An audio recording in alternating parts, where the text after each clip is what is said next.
Prontinho. Então, boa noite.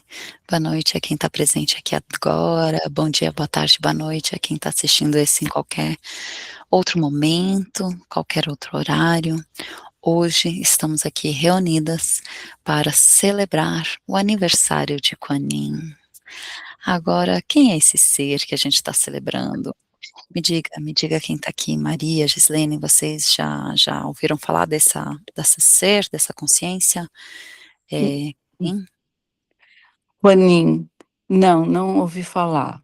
Não, Só novidade. li o que Bem, você escreveu, então estou sabendo agora. sei. E você, Gislene? Acho que a Ana Zéia falou uma vez, mas não Ah, vou lembrar. então, um conhecimento mais superficial e outro não. Então, vamos começar do zero. É, eu, eu me considero uma devota de Kuan Yin. Para mim, este é o ser que me ensinou a orar e é o ser para quem eu oro. Então, eu tenho uma conexão pessoal com essa consciência.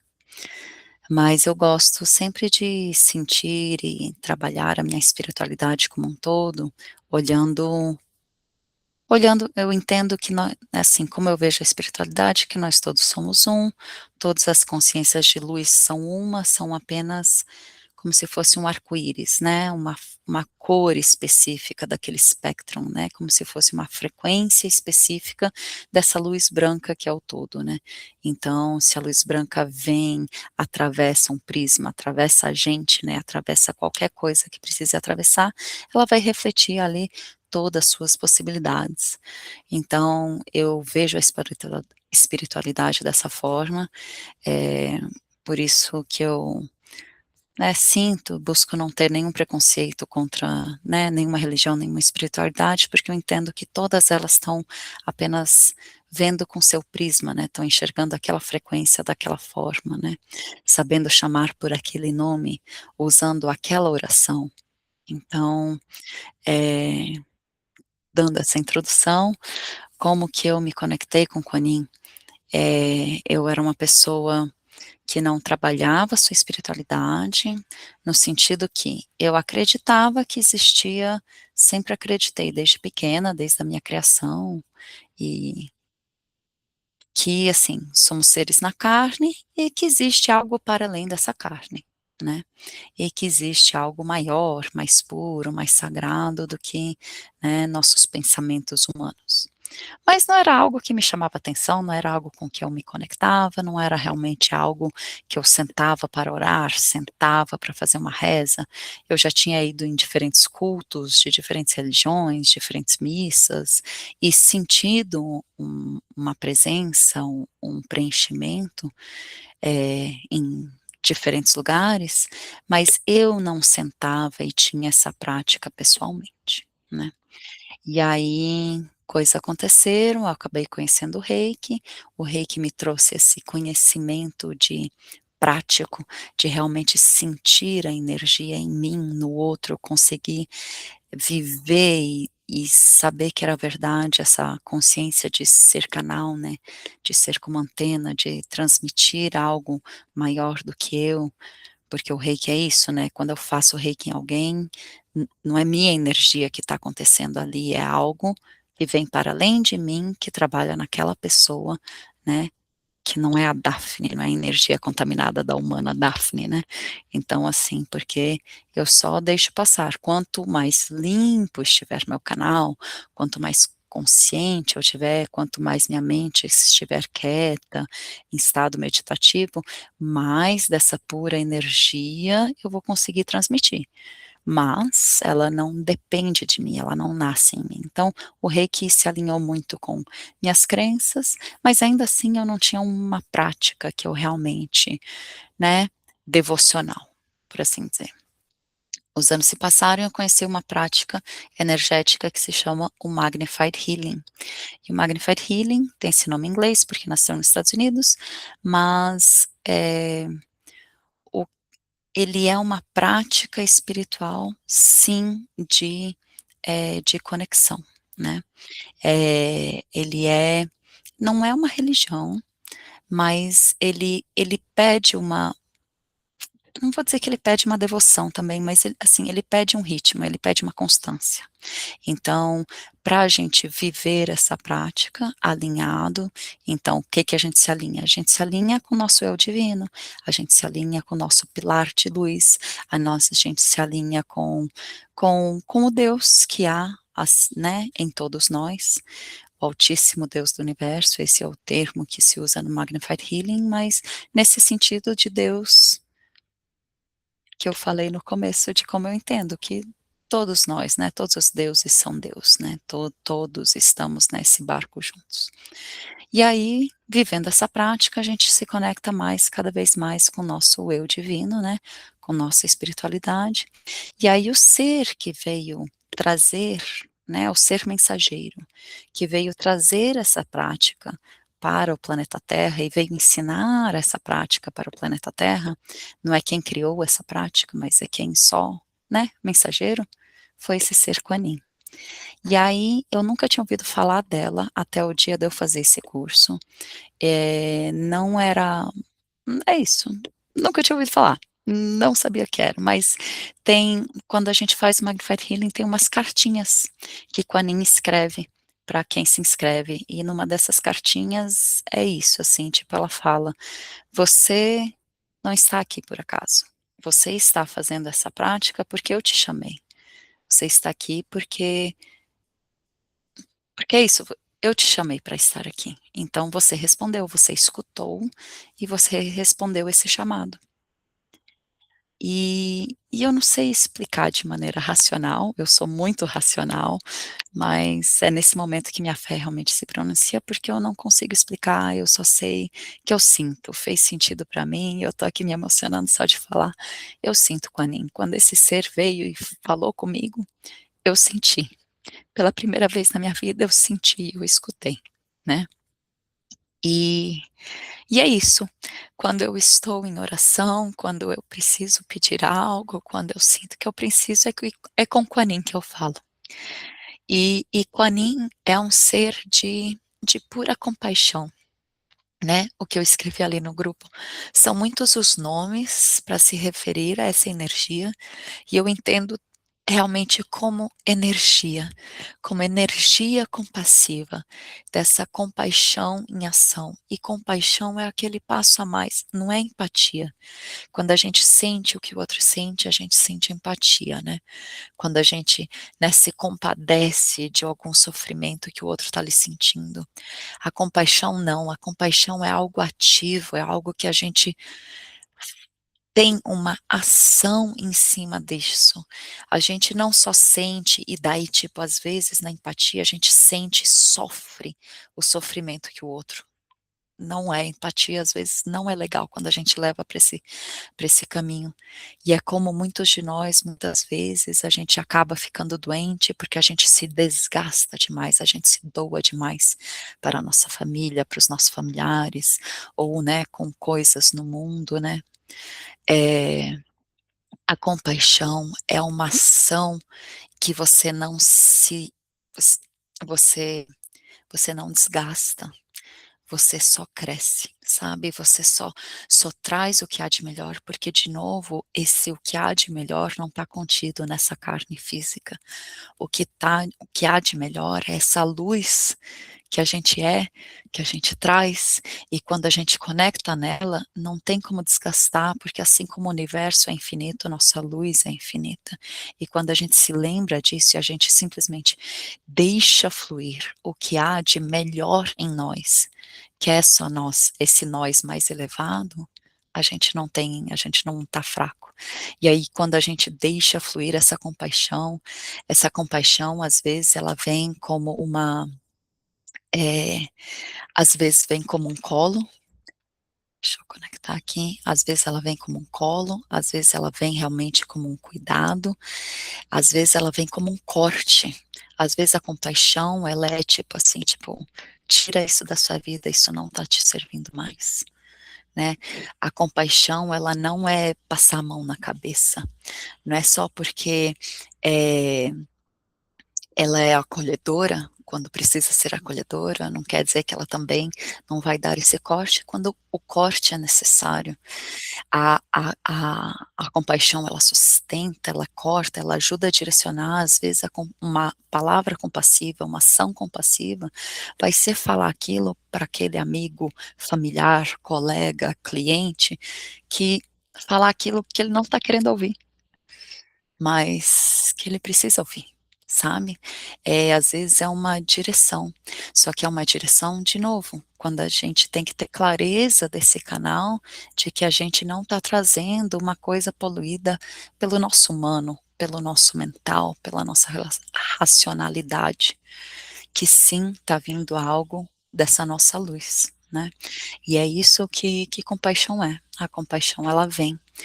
E Kuan Yin é linda, aí ela tem todas essas histórias, ela é, assim, a personificação da energia é uma coisa humana. O ser humano personifica, né, tipo, a gente imagina esse Deus barbudo, né, branco, né, tipo, barba branca, cara branca, né, porque a gente é, né, eu pelo menos sou branca, e daí o ocidente, os europeus, é tudo branco, né, os anjos são branquinhos de olhos azuis, é só porque a gente visualiza eles desse jeito, né, a gente visualiza os orixás negros, por quê? Porque as pessoas que, né, personificaram essa consciência dessa energia que também é um orixá, eram pessoas negras. Mas se a gente vai ver a no Brasil, muitas vezes a gente vai ver uma estátua de um orixá branco. Por quê? Porque a gente está numa sociedade racista. Então, assim, eh, a personificação do divino é só uma maneira como o ser humano a entende, tá? Então, tudo que eu vou falar agora de Kuan Yin é apenas da onde ela nasceu, na personificação dela, que nasceu na Ásia. Então, Kuan Yin se vê muitas vezes como uma mulher asiática, uma mulher de traços finos, né, uma mulher delicada, porque é assim que os asiáticos veem, né, o poder feminino. Só que ela não nasce só aí. Kuan Yin, essa energia da compaixão, ela chegou na Ásia, assim, chegou na China, porque ela nasceu no budismo, no hinduísmo, com uma consciência de compaixão que é a Avalokitesvara.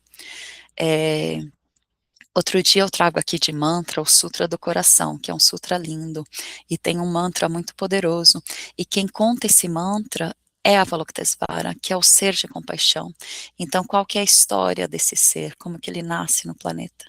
Lá estava Amida Buda, nos céus, olhando para a criação perfeita, toda perfeição, né, toda a criação é perfeita, nós somos perfeitos, e ele estava lá olhando, porque ele é um Buda, ele é um Buda para frentex, né, o Amida Buda, ele é um Buda, assim, tipo, amoroso, cuidadoso, né, e ele estava ali olhando aquela criação, ele é o Buda do Oeste, né, então ele do Oeste? Ah, não lembro aqui. Mas beleza, ele estava ali olhando. E aí, só que ele viu nessa criação que é perfeita, nesse planeta Terra que é perfeito, com esses seres humanos perfeitos, tem sofrimento. E tem sofrimento e eles sofrem, por mais que os seres humanos são perfeitos, eles sofrem, tem sofrimento nessa terra perfeita. E aí ele se compadeceu, ele sentiu por mais que aquela criação estivesse no caminho, estivesse perfeita, ele viu que as pessoas sofriam, e esse sofrimento doeu nele. Então doeu nele, deu esse aperto no coração, e escorreu uma única lágrima, porque dentro do budismo, quando a gente se ilumina totalmente, quando a gente vai para o nirvana, a gente nunca mais pode voltar para essa terra. Então ele não tinha como fazer nada, agir, porque quando você se torna Buda e vai para o nirvana, você não volta, você só está lá e contempla, né. Então ele sentiu que ele não podia fazer nada, mas ele chorou e essa única lágrima escorreu e a lágrima desceu para a terra. E a lágrima pingou na terra, e dessa lágrima surgiu Avalokitesvara, que então a pura compaixão do Amida Buda em ação. E ele está ali, né, e Avalokitesvara nasce como um homem, né, assim, o que é homem ou mulher, né? São, de novo, só consciências que a gente tem aqui neste planeta, mas nasce como um homem, Avalokitesvara, que significa, esse nome comprido, é aquele que escuta os lamentos do mundo.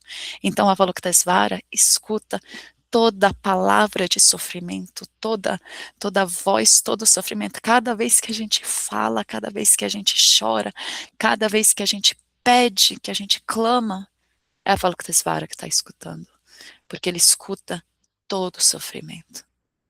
E é uma escuta qualificada, é uma escuta que eu vou escutar, eu vou olhar com os olhos sem filtro, uns olhos sem preconceito, e eu vou então ter ação compassiva. E aí você tem as imagens, muitas vezes, de Avalokitesvara com esses 1000 braços. 1000 significa incontáveis, com esses 1000 olhos, várias cabeças com vários olhos. E em cada braço tem um instrumento para fazer, porque às vezes a ação compassiva é dar uma comida, né? Às vezes é algo que nutre. Então ele tem ali um vaso de água. Às vezes ele tem uma espada numa das mãos, porque às vezes a ação compassiva é cortar o que não precisa mais. E aí tem uma flor, às vezes uma flor é para trazer uma sabedoria, né? Tem ali a lótus. Aí às vezes é trazer uma palavra de sabedoria. Então a ação compassiva de Avalokitesvara, múltiplas, né? Incontáveis, 1000 formas, com seus 1000 braços. E muitas vezes nesses braços tem as mãos com um olho aqui, porque é um olho que vê além do que tá, né, vê além dos filtros, vê além do que de primeira vez está sendo mostrado, vê através, vê a verdade, né. Então, Avalokitesvara vai, e essa história, então, todo o budismo foi espalhado por toda a Ásia através desse Sutra do Coração. E aí, como é Avalokitesvara que fala, né, o Sutra do Coração, foi Avalokitesvara que foi levando, né, o budismo através de toda a Ásia, então, toda, né, a Ásia, ao longo de milhares de anos. E aí, quando esse ser compassivo, cuidadoso, foi trazendo isso, essa história se misturou com a história da Divina Mãe, que existia, né, dessas, né, povos antigos,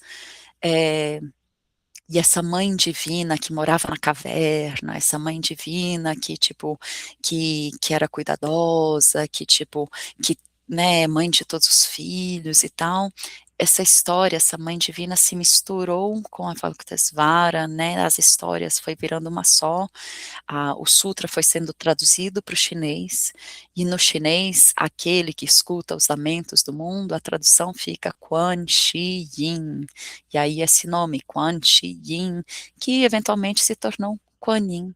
Então, hoje em dia, pela Ásia inteira, não só pela China, você vai ver estátuas enormes de Kuan Yin, em templos para Kuan Yin. Então todos os templos que existia para a Divina Mãe ao longo, né, de milênios para trás foram sendo transformados e todos eles se tornaram templos para Kuan Yin. Então é algo que permeou o taoísmo, que é, né, não é bem uma religião, mas, né, a consciência que existe, né, em boa parte da China. Então tem gente que é taoísta, tem gente que é budista, mas todo mundo ora para Kuan Yin, sabe?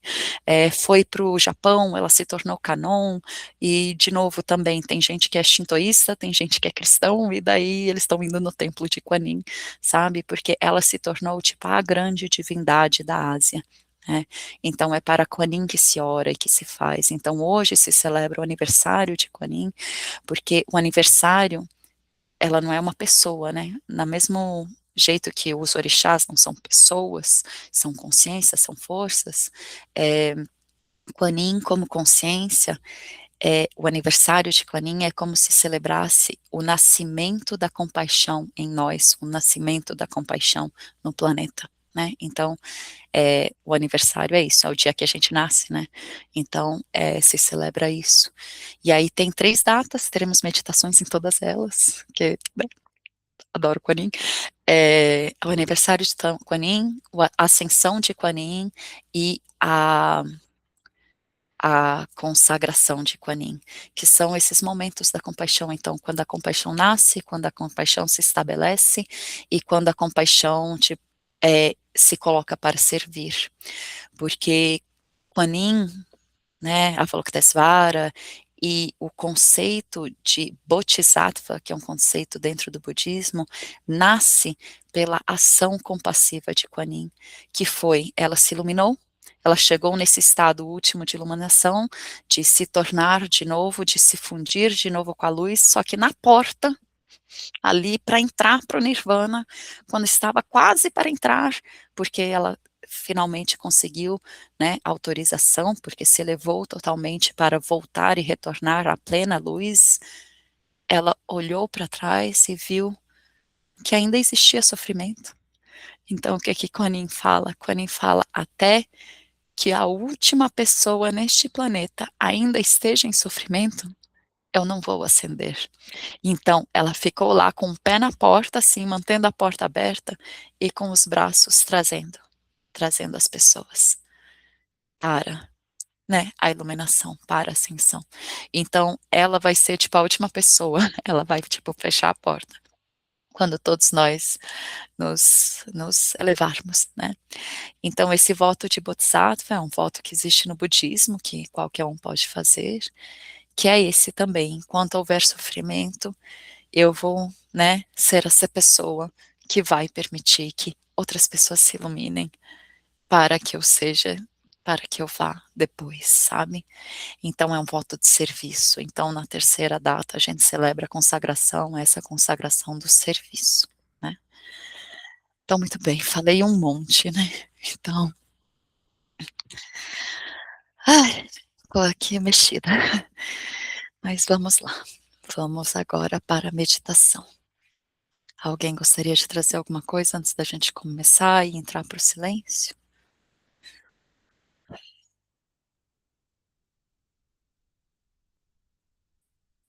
Ah, muito bem. Então vamos lá. Abençoada Mestra Kuan Yin, a Mãe da Misericórdia, Compaixão e Perdão. Eu sou eternamente grata por andar ao seu lado. Invoco sua presença aqui agora. Kuan Yin, se faça presente em nossos corações, se faça presente em nosso campo, se faça presente no coração de todas as pessoas que estão em sofrimento agora. Abençoada Kuan Yin, amada Mãe da Misericórdia, compaixão e perdão, eu peço que nos ensine o que é compaixão, o que verdadeiramente é ação compassiva. Invoco-lhe nesta oração. Invoco o Kuan Yin para que permeie os nossos corações e os nossos campos durante essa meditação. Que possamos aqui, no silêncio, sentir sua presença em nossos corações,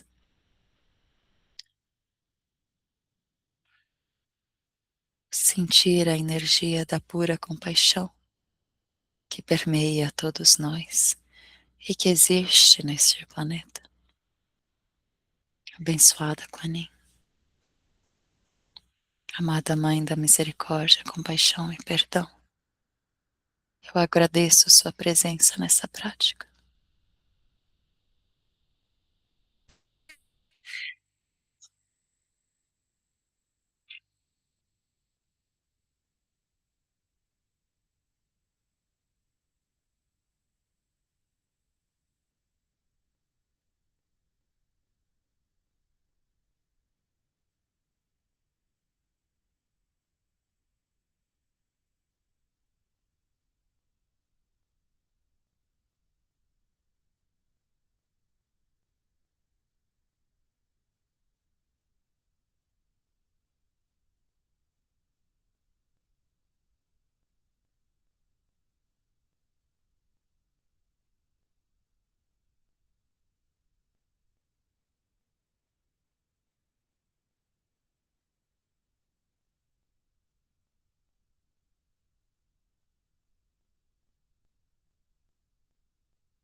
Namo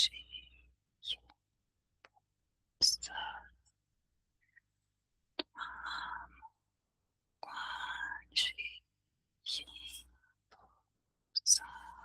Namo Quan Shin Pusa. Namo Quan Shin Pusa.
Namo Quan Shin Pusa.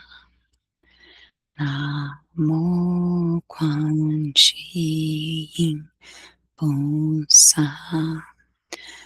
Namo Quan Shin Pusa. Namo Quan Shin Pusa. Namo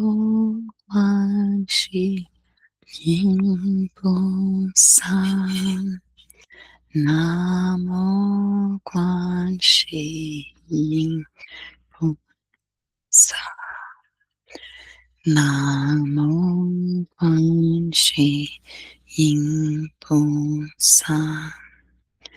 Namo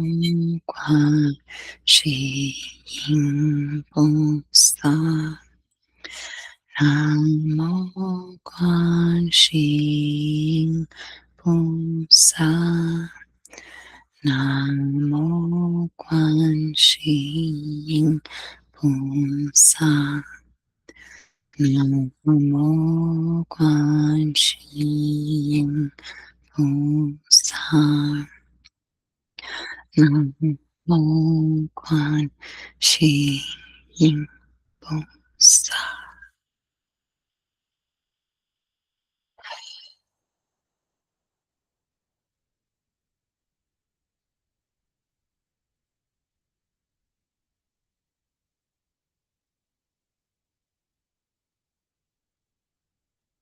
Estamos chegando aos momentos finais da nossa meditação em grupo.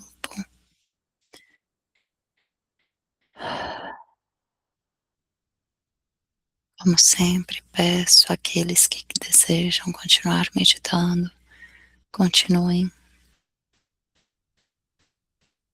Cada um em seu espaço, em seu momento de meditação, conectados com o todo, através do campo.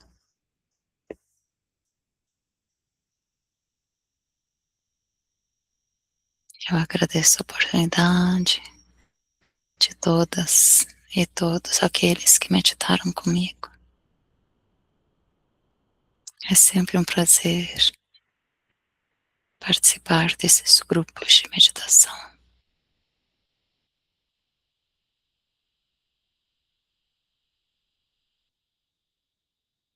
Eu peço que qualquer compartilhamento seja feito depois, por escrito ou por áudio. Agora o que meu corpo pede é um pouco de silêncio. Seguir aqui. Agradeço profundamente. Tenha uma ótima noite, um ótimo dia, uma ótima tarde.